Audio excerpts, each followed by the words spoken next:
আমি কেন ইউরোপের দেশের সার্কুলারগুলো করি না বা হচ্ছে লোক প্রসেসিং করি না বা পাঠাই না, এটার অন্যতম একটা মেগা রিজন হচ্ছে যে ইন্ডিয়া যাওয়ার ঝামেলা। এটা আমি একটু ক্লিয়ার করে বলি। সেটা হচ্ছে আপনারা জানেন যে ইউরোপের ম্যাক্সিমাম দেশের ওয়ার্ক পারমিট ভিসার জন্য আমাদেরকে ইন্ডিয়া, পার্শ্ববর্তী দেশে ইন্ডিয়া যেতে হয়। এই মুহূর্তে one of the mega problem হচ্ছে যে ইন্ডিয়ান ভিসা। ট্রাস্ট মি, মানে পৃথিবীর সব থেকে ক্ষমতাশীল দেশের, মানে ক্ষমতাধর দেশের ভিসা পাইতে এত প্রেশার বা প্যারা ফেস করতে হয় না। রিসেন্টলি ফ্রম লাস্ট 1-2 মান্থ ধরে যেটা ইন্ডিয়ান এম্বাসির ভিসা পাইতে ফেস করতে হচ্ছে। আপনার 6 মান্থের ভিসা পাইতে 4 মাস ওয়েট করতে, এমন একটা বিষয়।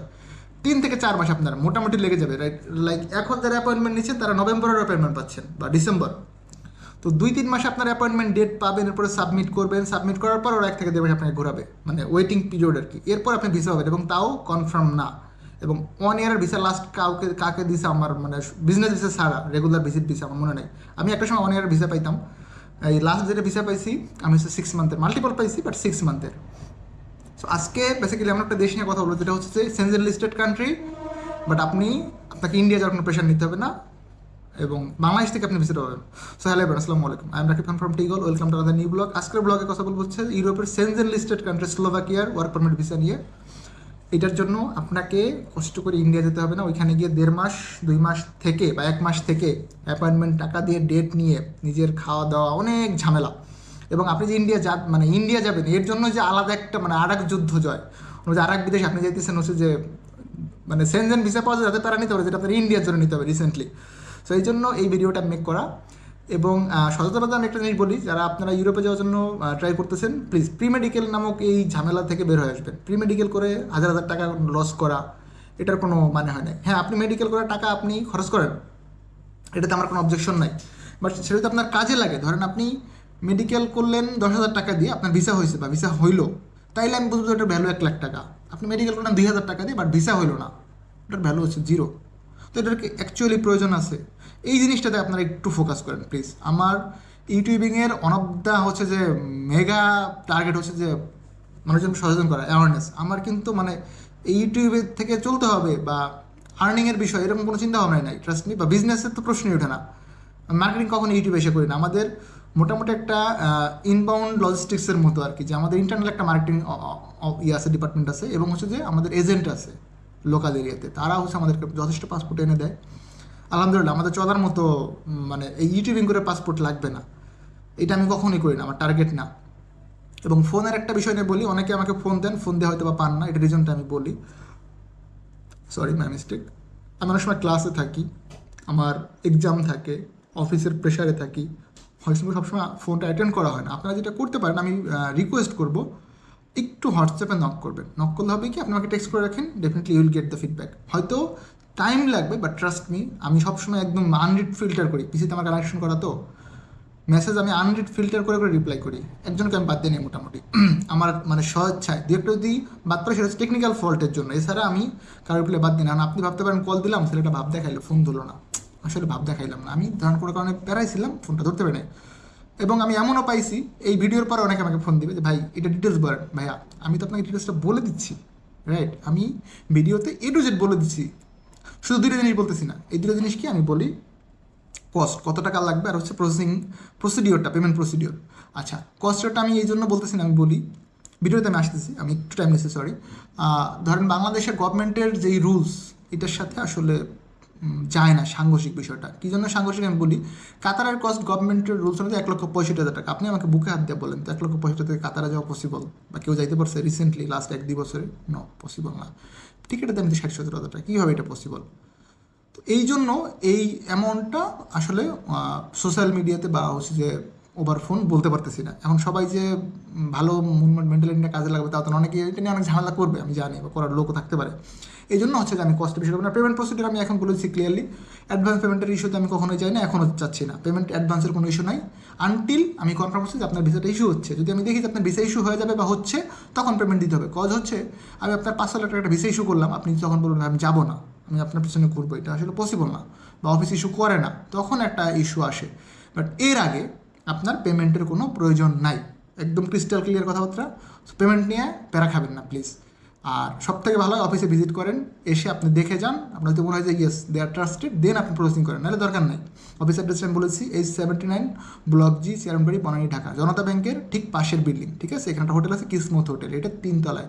বা কিসমত হোটেল নিচে এসে আমার একটা ছবি দেখায়েন, দেন হোমি আপনাকে একদম লোকেশন বলে দিবে, ঠিক আছে? এই গেল বেসিক কথাবার্তা। সরি একটু টাইম নিয়ে ফেললাম, অ্যাকচুয়ালি এই জিনিসগুলো প্রয়োজন ছিল। এবার আসেন Shenzhen listed country Slovakia.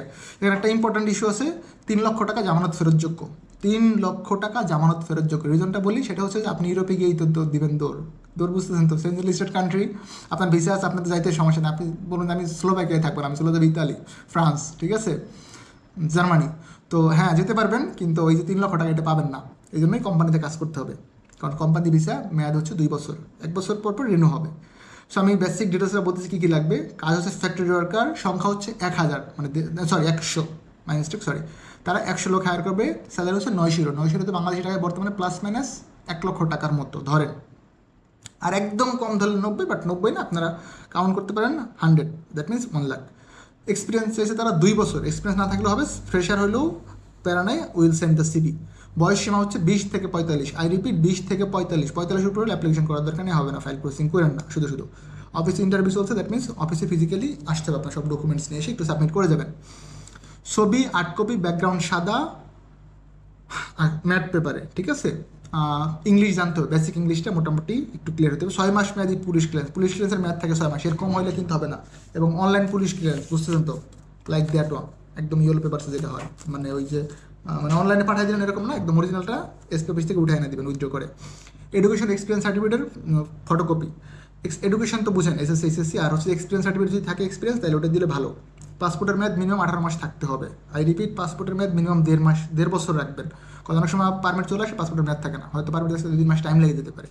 So এটা একদম বড় বিষয়। মেইন পয়েন্টে আসি, বাংলাদেশ থেকে ভিসা হবে, you don't need to go India. এর থেকে সুবিধার মানে কী বলবো, আমার নিজেরও ভালো লাগে যে এইগুলো বলতে পারলে যে বাংলাদেশ থেকে ভিসা, আপনি ইন্ডিয়া যাওয়ার নাই। কাজের সময় হচ্ছে 8 ঘন্টা, চাকরির মেয়াদ 2 বছর, নবায়নযোগ্য। আপনি চাইলে মানে অনেক বছর থাকতে পারবেন, কিন্তু আমি জানি আপনারা থাকবেন, ওইখানে গিয়েই দৌড় মারবেন। আচ্ছা, অন্যান্য সুযোগ সুবিধা স্লোভাকিয়ার শ্রমিক আইন অনুযায়ী, এটা তো আসলে কারো চেঞ্জ করার কিছু নেই। নোট, ভিসা স্ট্যাম্পিং হওয়ার পূর্বে ওয়ার্ক পারমিট পাওয়ার পরে 15 দিনের কোর্স করতে হবে। ভিসা স্ট্যাম্পিং হওয়ার পূর্বে ওয়ার্ক পারমিট পাওয়ার পরে 15 দিনের একটা কোর্স এই জন্য করবেন, আপনি ওইখানে যাওয়ার পর যদি কাজ না বুঝেন, মানে কাজ কীভাবে করবেন, ধরেন কাজ একদম জানেন না, বাট কমিউনিকেশনও বুঝেন না, আপনাকে বললো টুল বক্সটা নিয়ে আসেন, টুল বক্স বলতে গাড়ির টুল বক্স, আপনি নিয়ে আসেন হচ্ছে বসার টুল বক্স, তো বিষয়টা সরি সাংঘর্ষিক হবে, তো বুঝতেই পারতেছেন। সো বেসিক ইংলিশটা একদম লাগবে। এবার আসেন জামানত ফেরতযোগ্য বিষয়টা, একদম ক্রিস্টাল ক্লিয়ারলি বলে দিচ্ছে। জামানত ফেরত বলতে এখানে বোঝাতে হচ্ছে আপনি বাংলাদেশে একজনের NID কার্ডের ডিটেলস দিয়ে যাবেন, ব্যাঙ্ক ডিটেলস সহ। সেটা আপনার ফাদার, মাদার, রিলেটিভ, ওয়াইফ হইতে পারে, যেই হোক, মানে আপনার মনোনীত ব্যক্তির NID নাম্বার এবং ডিটেলস দিয়ে যাবেন, ওনার সিগনেচার সহ, মানে বা ওনার ছবি সহ। অ্যাজ লাইক ব্যাঙ্কে যেমন কোনো নমিনি থাকে, আপনার একটা নমিনি, আপনি সিগনেচার দিয়ে যাবেন নমিনিকে। ওই ভদ্রলোক বা ভদ্রমহিলার অ্যাকাউন্টে আপনি যা পৌঁছানোর 6 মাস পরে 1.5 লক্ষ টাকা ডিপোজিট হবে, এর পরবর্তী 6 মাস পরে আরও 1.5 লাখ, টোটাল 3 লক্ষ টাকা কোম্পানি থেকে আপনাকে পে করা হবে। এটা আপনি পেয়ে যাবেন, এই 3 লক্ষ টাকা জামানত। এটা এই জন্য আপনি এখানে যাওয়ার পরে যেন ভাইগা না যান, আপনি গেলে এই 3 লক্ষ টাকা পাবেন না, আর আপনি 1 বছর কাজ করলে 3 লক্ষ টাকা কোম্পানির তরফ থেকে আপনাকে দেওয়া হবে। এটা কিন্তু বেসিক কস্টের বাইরে 3 লক্ষ টাকা, আপনার মোট যে একটা কস্ট, ভিসার কস্ট, ওইটা থাকবে, পাশাপাশি এই টাকাটা। সো আপনি এই টাকাটা 6 মাস 1 বছর পরে ফেরত পেয়ে যাবেন। এরপর যদি আপনি মনে করেন যে না ভাই আমি 1 বছর হয়ে গেছে, এখানে এক্সট্রা কন্ট্রাক্ট রিনিউ করবেন, অন্য দেশে চলে যাবো, আপনার সেনজেন ভিসা আছে, আপনি 27 কান্ট্রি একদম ফ্রি টু মুভ, একদম বৈধভাবে, গেম দিয়ে না, গেম দিয়ে বুঝেন তো, জঙ্গল দিয়ে পালায় না, শ্যুট করা দিবে, ক্যাম্পে আটকায় রাখবে, এরকম ইস্যু না। আপনি একদম সুন্দর করে, দেশে তো মানে ট্রেন আছে, আপনারা জানেন, একদম বাই রোড যেতে পারবেন, মানে কেউ আটকানোর কিছু না, আপনার যেই দেশে ভালো লাগে ওইখানে কি আপনি কাজ করতে পারেন, কাজ আপনার অলরেডি একটা সেনজেন ভিসা আছে, দ্যাট মিনস 27 কান্ট্রি আপনি যেতে পারবেন। এবং সো জামানতের বিষয়টা তো ক্লিয়ার, এটা নিয়ে প্লিজ মানে কোনো হজবরল করবেন না, অনেক কিছু মিস ইনফোর কারণে মানে ভুল বোঝাবুঝি তৈরি হয়, আমি এটা চাই না পার্সোনালি। আমি চাই হচ্ছে যে আপনারা একদম ক্লিয়ার হন। এবং আমি এগেন করতেছি, এখানে 1 টাকারও প্রয়োজন নাই আনটিল কনফার্মেশন আমরা কোম্পানি থেকে মেইল পাচ্ছি। সো লেনদেনের কথা নয়, মেডিকেল করতে হবে, এইটা করতে হবে, এই টাকা লাগবে, এই 2000 ইন্স্যুরেন্স পেমেন্ট, এরকম কোনো ভোগিযোগী নেই, একদম ক্রিস্টাল ক্লিয়ার পেমেন্ট মেথড আর কি। বই সাবমিট করবেন, আমরা লিস্ট পাবো, সাবমিশন লিস্ট যদি দেখি যাই ইয়েস আপনি সিলেকশন হয়েছেন, সিলেক্টেড ভিসা হবেন, ইন দ্যাট কেস কিছু জামানত লাগতে পারে, তার আগে 1 টাকাও না, প্রি মেডিকেল বা অন্য কোনো ঝামেলার কস্টের কোনো ইস্যু নাই। আর যখন পাসপোর্ট জমা দেবেন প্রথম 10-12 দিন বা 15 দিন 1 টাকাও লাগবে না, বা টাকার কোনো মানে ইস্যুই আসবে না, জাস্ট সিবি, ডকুমেন্টস এবং পাসপোর্ট দিয়ে যাবেন, আমরা কনফার্ম হলে দেন দিবেন। এবং সেনজেন লিস্টেড কান্ট্রি, বাংলাদেশ থেকে ভিসা হবে, এর থেকে বড় অপরচুনিটি কি হইতে পারে?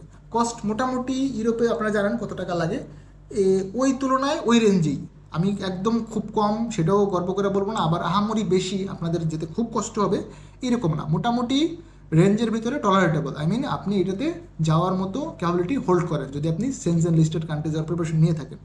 সো এই হচ্ছে বিষয়। ভালো থাকবেন সকলে। আর যারা ভিডিওটি একদম নতুন দেখলেন, please subscribe my channel for update newses, I mean blogs এবং হচ্ছে যে রিক্রুটমেন্ট। আর যারা হচ্ছে অলরেডি আসেন তাদের জন্য অফুরন্ত ভালোবাসা। ভালো থাকবেন সকলে। আসসালামু আলাইকুম।